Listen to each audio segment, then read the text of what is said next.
Now, no one can put a price on life.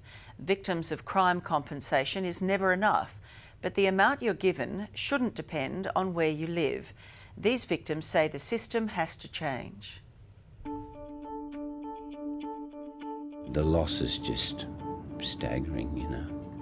The financial cost to me is enormous. We need to be able to financially compensate them. In August 1992, Peter Simpson's worst fears became his painful reality. Ebony, if you're out there, darling, and if you can get home or give us a ring. His 9-year-old daughter, Ebony, was abducted and murdered on her way home from school. It was a crime that infuriated the nation. Tie his arms and legs and see how he goes. Come on, get him here now. Her killer, Andrew Garforth, is spending life behind bars. But 26 years on, Peter Simpson believes justice is yet to be served. On the day of the sentencing, Ebony got the death sentence and the Simpson family got the life sentence and he got bed and breakfast. On top of the emotional trauma of losing a child, Peter faced huge financial burdens, including loss of income and travel expenses during the court proceedings. Through the New South Wales Victims of Crime Compensation Scheme, the Simpsons received a lump sum payment of $50,000. $50,000 to me then was just an insult anyway, trying to equate $50,000 to the loss of my daughter, obviously. Under the current system, Peter says it pays to be the criminal. It costs the state a lot of money to keep those people in there. Far more than they ever spend on compensation for people left behind after murder. So. In December 1995, here at the Gamesman computer store in Sydney's southwest, thieves broke in just days before Christmas. The store's owner, father of 4, Angelo Cusimano, was murdered. Another family was torn apart. Angelo's wife, Mary, was left to pick up the pieces. What was the lump sum that you received? $50,000. And a lot of people might think that's an awful lot of money. But when you've got to raise 4 children, you've got a mortgage, you've got a funeral cost, it's not a lot of money. That would be gone in the first year. Mary found help in Martha Jabor and the Homicide Victims Support Group. The system is always weighed in favour of the offender. Time and time again I see it, and the system is broken. Broken and going backwards, according to Martha, with funeral payments, for example, reduced by thousands in New South Wales in recent years. When family members ring me up and say, Martha, we don't have enough money for our child's headstone, that breaks my heart. Victims of crime are entitled to different payments in each state and territory. In Western Australia and Queensland, compensation is capped at $75,000. In Victoria and South Australia, the maximum payout is $100,000.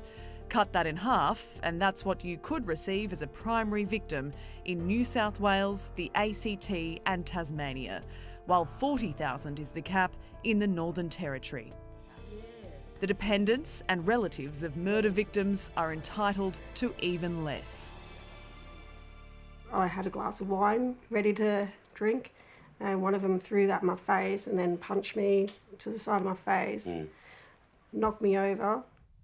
Peter Whitehead and Kylie Field are living with the injuries and trauma of a random home invasion in Brisbane in 2016. I'm left basically with 2 knackered knees. And a knackered spine. So how long did it take for that? Since the attack, Peter's been unable to work and faces mounting medical bills. They each received $3,500 in compensation, fighting tooth and nail for every cent.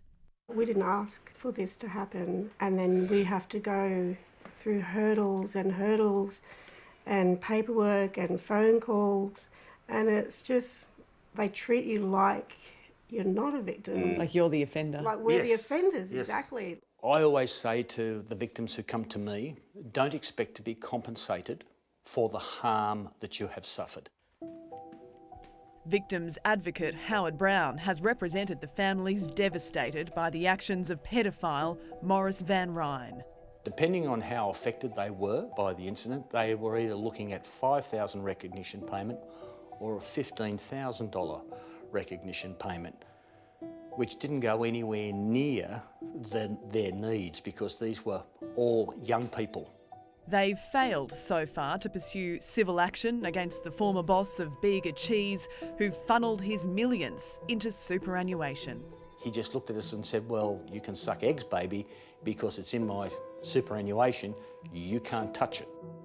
Recently, in South Australia, the family of Whyalla grandmother Diane Rogan was awarded $450,000 from her killer's estate, almost 10 times what they received from the government fund. We make the inquiry as soon as possible in relation to the offender to see if they do hold any assets, for example, a house or other property. Compensation lawyer Julie Wyatt. Civil litigation carries risk, but our job as a legal representative is to manage the risk and ensure that they get a successful outcome. Mary, did you ever consider pursuing civil action? If I'd had no children, I probably would have exhausted anything I had to do so, but not with 4 children. I had to raise my children, that was my main focus.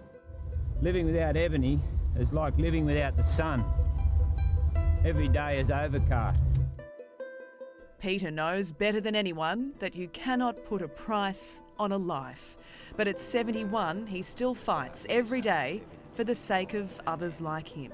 I firmly believe we need a parliamentary inquiry into that, exactly that, so that they get to hear from families such as myself, and there's many of us now, because there's a murder committed every 3 days. What do you think a parliamentary inquiry could achieve?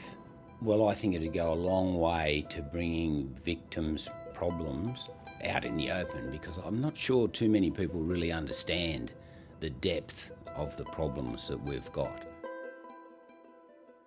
My children are doing wonderfully, and they're working very hard, keeping their father's legacy going, and I want that opportunity for every child. Every child is affected by murder. I want that opportunity for them. And it's up to the government to make sure that they get that opportunity. Late today, the New South Wales Attorney-General told us he is open to making improvements to the state's compensation scheme. That statement is on our homepage.